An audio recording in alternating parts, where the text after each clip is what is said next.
Margaret, a 75-year-old widow, lived alone in a modest house in the small town of Seabrook. Her mornings always began the same way. She woke up to the sound of birds, made herself a cup of tea, and sat on the porch to watch the peaceful neighborhood go about its day. Her routine was a sanctuary of tranquility after decades of life's ups and downs. One sunny afternoon, while tending to her garden, Margaret noticed the mailman approaching. He handed her a letter with a gentle smile. "Good afternoon, Mrs. Margaret. Looks like you've got something special today." Margaret's heart quickened. It was rare to receive letters. Back inside, Margaret examined the letter. The envelope was plain, but the fresh postmark indicated it had been sent from far away. With trembling hands, she opened it. The letter began in a familiar but nearly forgotten handwriting. "Dear Margaret, if this letter reaches you, it means I finally made it. I need to see you before it's too late." Margaret felt the air leave her lungs. She read and reread the words in disbelief. Jack, her great love, who she had believed died in the war, was alive. Her hands shook as she held the letter, tears streaming down her wrinkled face. Sitting in the living room armchair, Margaret let her mind wander back to the past. Memories of Jack were vivid, the way he smiled, the way he held her hand, the promises of a future together. "How is this possible?" she whispered to herself, lost in thought. The letter didn't offer many details, just an address and a desperate request for her to visit. "I can't believe he's alive," Margaret murmured, still in shock. "But if he is, I have to see him." That night, Margaret had trouble sleeping. Anxiety and excitement swirled in her mind. "Jack, I never forgot you," she thought, before finally drifting off, clutching an old photo of the two of them together. The next morning, during breakfast, she decided to tell her children. When they were all gathered, she said, "I received a letter yesterday." Her children looked curious. "It's from Jack. He's alive." There was a stunned silence before the flood of questions began. "Mom, that can't be true. It must be some kind of mistake," her eldest son David said, trying to be rational. "We all believed he died in the war." "I thought so too, but the handwriting is his. And I need to find out the truth," Margaret replied, her voice firm but full of emotion. "We just want you to be safe, Mom." "What if it's some kind of scam?" suggested Sarah, her youngest daughter, worried. "We love you and want the best for you." Margaret looked at her children, understanding their concerns but feeling the urgency in her heart. "I understand, my dears, but this is a chance I can't let slip away. If there's even the slightest possibility that Jack is alive, I need to see him."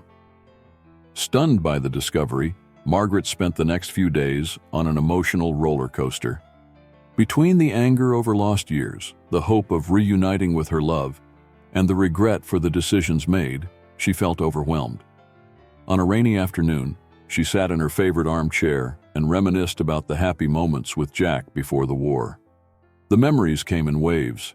Their first meeting at the corner cafe, the long walks on the beach at sunset, and the shared dreams of a future together. "We were so young and full of hope," Margaret thought, holding a photo yellowed with age. "How can life be so cruel?" Jack's letter revealed that he had hired a detective many years ago to find her. "Dear Margaret," he wrote, "I never gave up searching for you. Every day that passed, the hope of finding you kept me alive." Margaret decided that she needed to find Jack, even if it meant facing her children's disapproval. "Mom, you can't just leave and travel like this," David said, his concern evident. "You don't understand," Margaret replied with determination. "I have to do this. Jack is out there, waiting for me." Her children were understandably worried about their mother's health and safety. "What if you get hurt? What if it's not him? Have you thought about that?" Sarah argued, trying to appeal to reason. "Yes, I've thought of all that, but this is a chance I can't ignore. I've lived too many years with regrets. I don't want to add another one to the list," Margaret responded, her voice soft but firm. Margaret's words brought a reflective silence. Her children, though reluctant, began to understand the depth of what this reunion meant to her. "If this is what you really want, we'll be here for you, Mom," David finally said, his voice full of emotion. Margaret smiled, feeling grateful for the reluctant but sincere support of her children.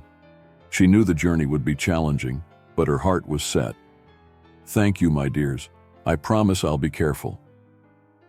She spent the following days organizing her things and preparing for the trip. With each step, the image of Jack became clearer in her mind, and the hope of seeing him again filled her with energy. I'm coming, Jack. Wait for me, Margaret thought as she packed her suitcase. The preparations for the trip were more challenging than Margaret had imagined. She found herself struggling with logistics and emotions. Every item she placed in the suitcase brought a wave of memories and feelings. How many years has it been since I took a trip like this, she wondered, carefully folding a blouse.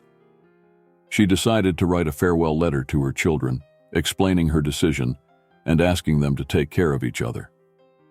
Dear ones, I know you're worried, but I need to do this. Find joy in your lives and don't let fear stop you from following your hearts. With love, Mom. Margaret also said goodbye to her closest friends, explaining the situation.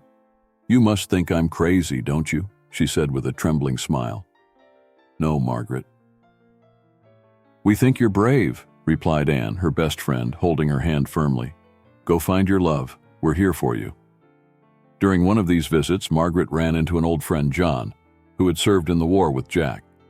He was surprised and emotional to hear about the letter.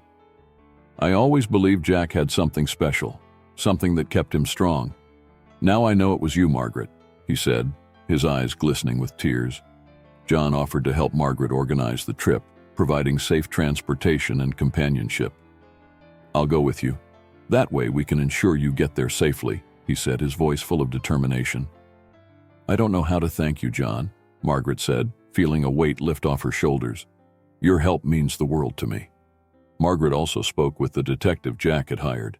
He never gave up, you know, the detective said. He hired me decades ago. With every lead, every false alarm, he kept hope alive. These words reinforced Margaret's resolve. I need to see him, to tell him I never forgot him, she murmured to herself, her eyes shining with new resolve. The night before the departure, Margaret sat in the garden, looking at the stars. Jack, I'm coming. I hope we can still find happiness together, she thought, feeling her heart race. She reviewed her suitcase one last time, making sure everything was in order.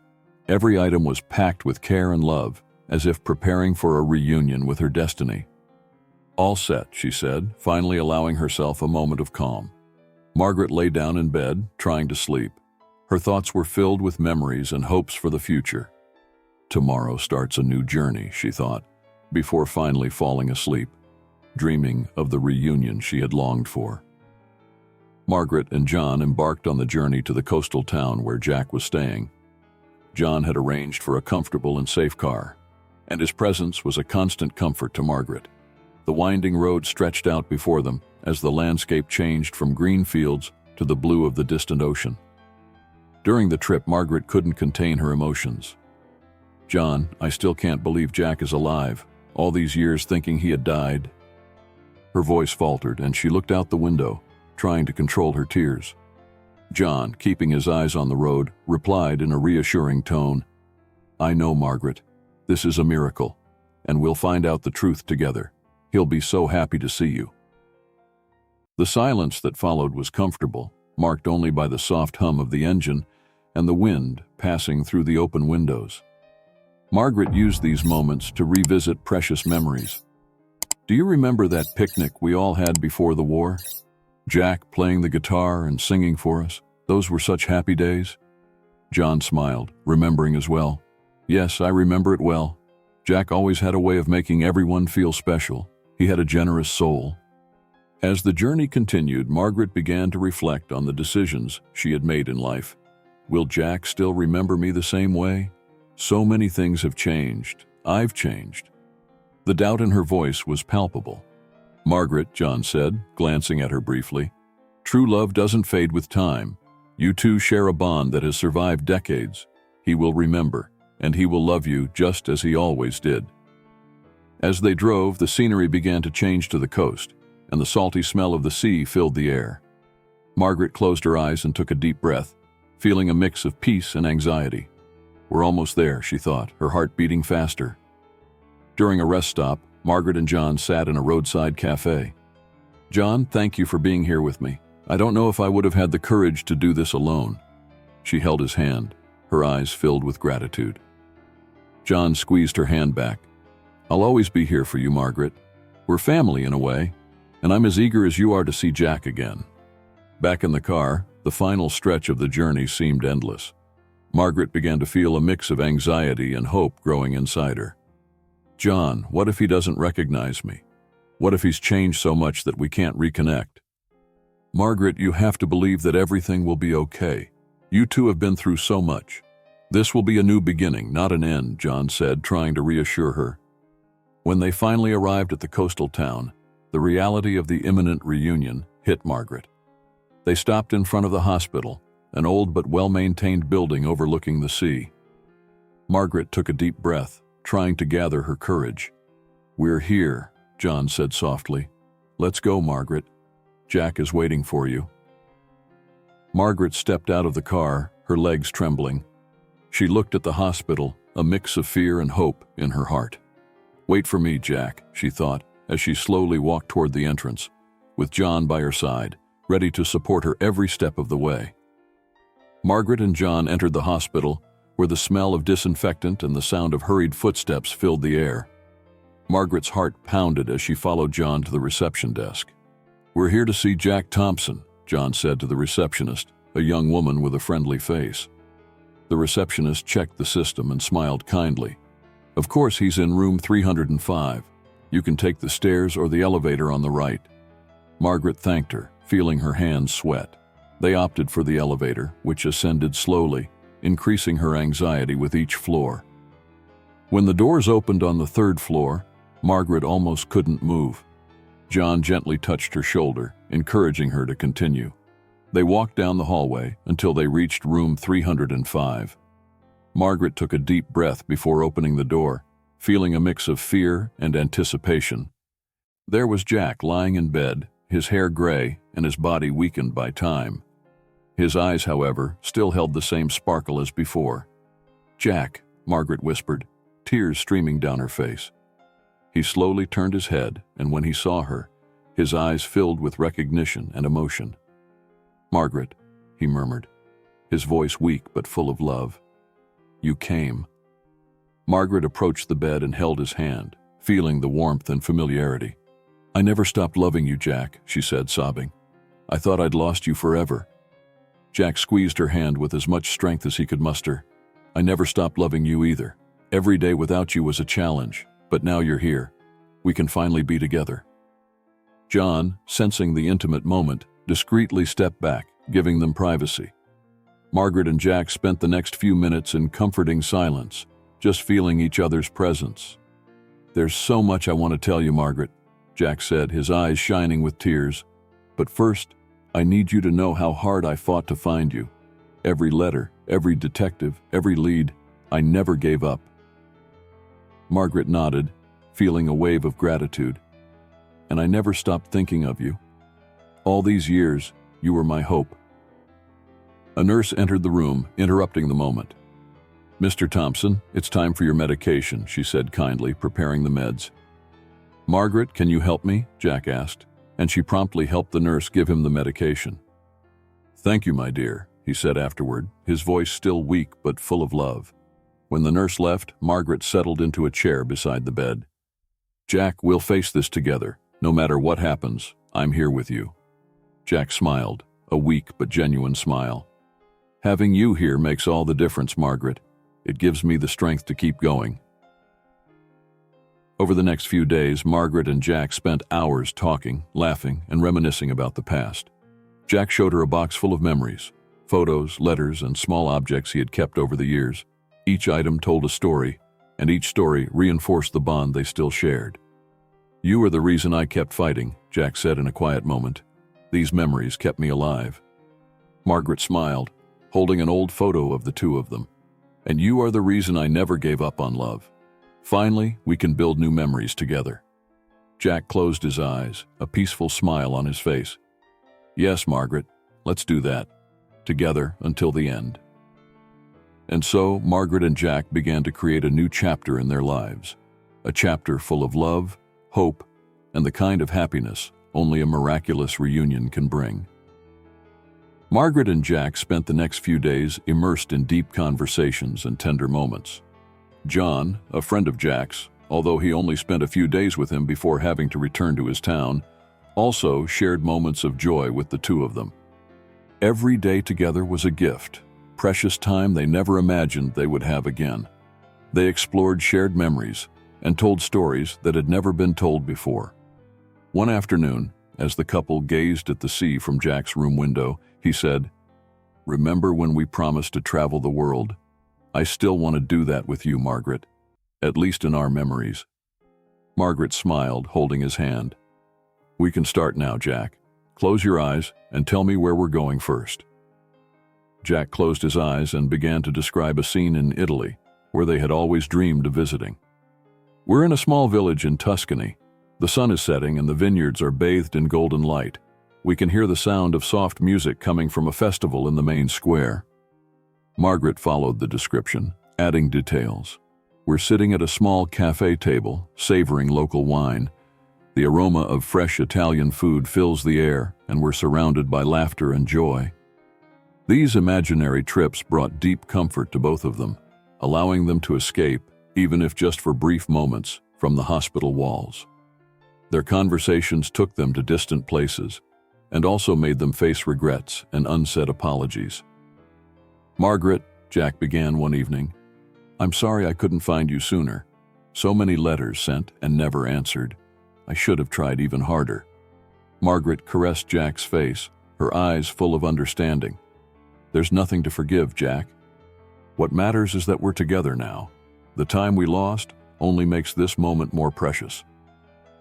One afternoon, John brought a special surprise, a photo album from the time Jack and Margaret were together. "I thought this might bring back some good memories," he said, handing the album to Margaret. She opened the album and began flipping through the pages, each photo bringing a wave of emotions. "Look at this one, Jack. It was our first dance together. You were so nervous." Jack laughed, a weak but joyful sound. "Yes, I almost stepped on your foot about 10 times. But you looked beautiful in that blue dress. It was a magical night." As they looked at the photos, Margaret felt a sense of peace. "These are the memories that brought us here, Jack, and now we're making new ones, even in the midst of all this." During these days, Jack's health had its ups and downs. There were moments of pain and fatigue, but also moments of laughter and tenderness. Margaret was by his side, offering comfort and unconditional love. One night, Jack asked Margaret to open a drawer in the nightstand. Inside was a small wooden box. "This is for you," he said, his voice soft. "Open it." Margaret opened the box and found a silver ring with a small diamond. "Jack, it's beautiful. Where did you get this?" "I bought it many years ago, hoping that one day I could give it to you," Jack replied. "I wanted you to know how much you mean to me." Margaret, with tears in her eyes, put the ring on her finger. "Jack, I'll never take this ring off. It's a symbol of our eternal love." From that moment on, Margaret felt a new strength within her. They began to plan small events in the hospital, an improvised candlelit dinner, afternoons listening to old music, and even a small symbolic ceremony to renew their vows of love. "Let's celebrate each day, Jack," Margaret said, holding his hand. "Every moment we have together is a gift." Jack's health began to deteriorate rapidly. Each day that passed, he grew weaker, and Margaret knew that their time together was coming to an end. However, she refused to give in to despair. Instead, she focused on making every moment count. One morning, as she helped Jack with his breakfast, he looked at her with an expression that mixed gratitude and sadness. "Margaret, I don't want you to suffer. I want you to live the years you have left with joy." Margaret held his hand tightly, tears threatening to fall. "Jack, all these years I lived with the hope of finding you. Now that we're together, I can't think of anything else but being by your side." Jack smiled weakly. "And you are, my love. You are. But you have to promise me that you'll keep living fully, even after I'm gone." She nodded, unable to speak, and leaned down to gently kiss his forehead. "I promise, Jack. I promise to live for both of us." The following days were filled with deep conversations and comfortable silences. Jack took the opportunity to share more stories of the time they spent apart, his struggles and small victories. Margaret, in turn, talked about the children, the grandchildren, and how she had always kept Jack's memory alive in her heart. One afternoon, as the sun was setting, Jack asked Margaret to open the window. "I want to feel the sea breeze one last time," he said, his voice weak but determined. Margaret opened the window, letting the salty air fill the room. She sat beside Jack, holding his hand. "It's beautiful, isn't it?" she said, trying to keep her voice steady. "Yes, it is," he replied, closing his eyes and breathing deeply. "Do you remember that summer we camped on the beach? The stars seemed so close we could touch them." Margaret smiled, remembering that magical moment. "It was one of the happiest nights of my life, Jack, and I still feel that way when I'm with you." That night, Jack had an intense episode of pain. The nurse quickly entered to administer medication, and Margaret held his hand, whispering words of comfort. "I'm here, Jack, I'm here." When the pain subsided, Jack seemed exhausted but serene. He looked at Margaret with an intensity that made her shiver. "Thank you for being here. You've given me peace, Margaret, more than you can imagine." In Jack's final moments, Margaret stayed by his side, holding his hand and softly singing the song he used to play on the guitar. Always in my heart, she whispered, feeling his presence as strong as ever. When Jack took his last breath, Margaret felt a deep sadness mixed with a comforting peace. He was at peace, and she knew he would always be with her. The medical team entered quietly, allowing Margaret a moment alone to say goodbye. She kissed Jack's forehead, whispering, "Until we meet again, my love. Until we meet again." In the days that followed, Margaret felt Jack's absence like an open wound, but she also found strength in the memories they had created together. She knew she would live each day in honor of the love they shared, a love that transcended time and space. And so, Margaret began to take the first steps toward fulfilling the promise she made to Jack, to live fully, with love and hope in her heart. After Jack's death, Margaret returned to her home in Seabrook, feeling like an empty shell. Jack's absence was a constant weight, but along with the sadness, there was a sense of peace. She knew he was no longer suffering, and that their love continued to live in her heart. In the first days after her return, Margaret spent hours in the garden, tending to the flowers she and Jack had loved so much.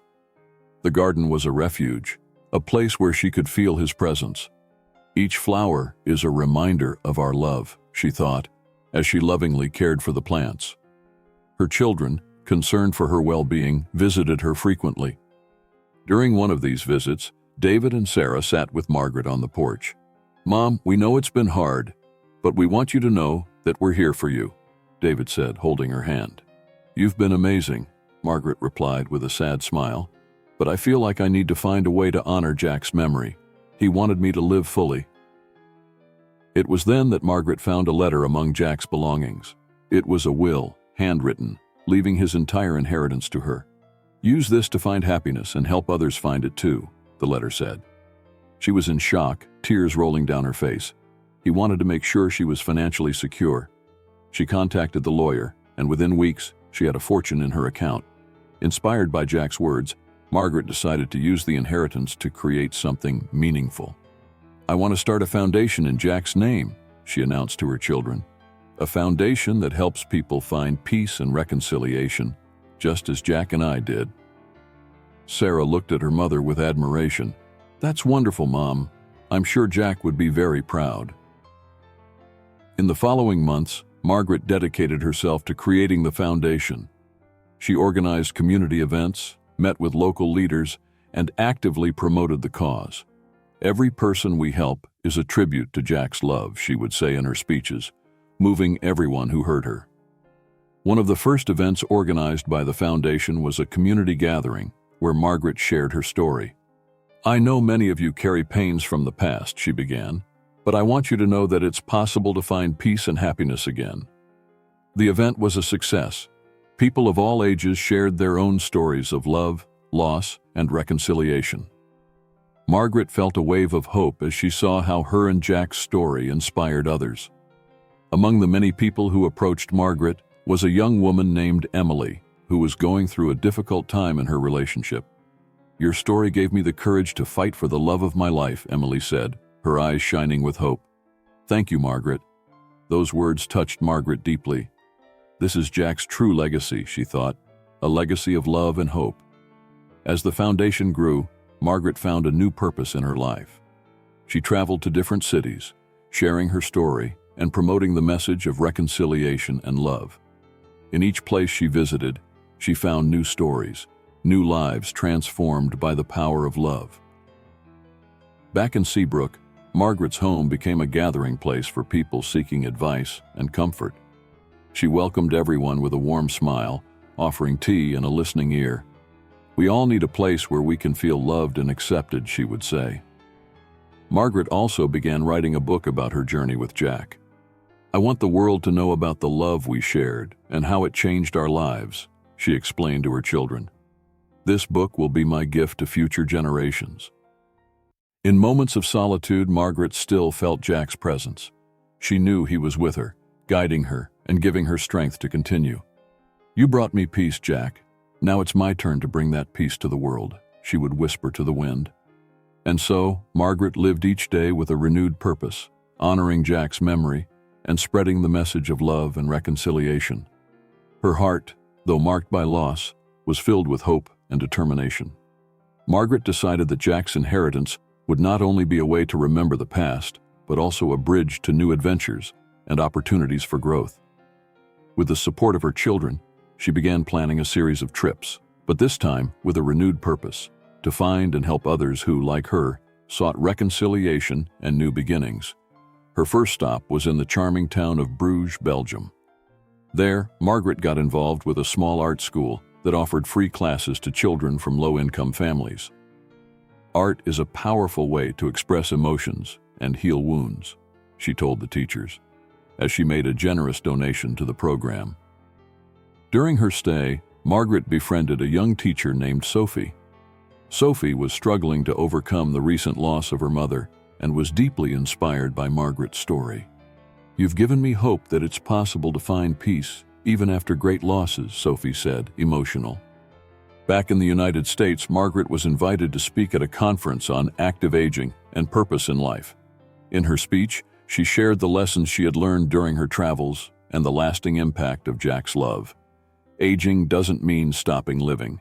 We can find new purposes and continue to grow," she affirmed, receiving warm applause. Margaret also decided to explore an old hobby she had always wanted to develop: photography.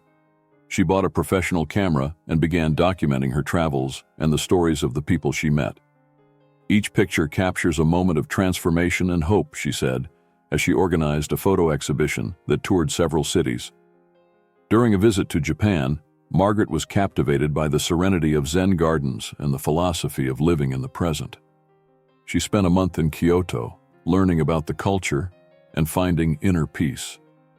During a tea ceremony, she met Haruki, a Zen master who helped her deepen her understanding of grief and acceptance.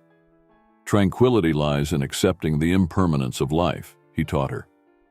Upon returning to Seabrook, Margaret began organizing community outings, taking groups of seniors and young people to explore nature and learn about photography.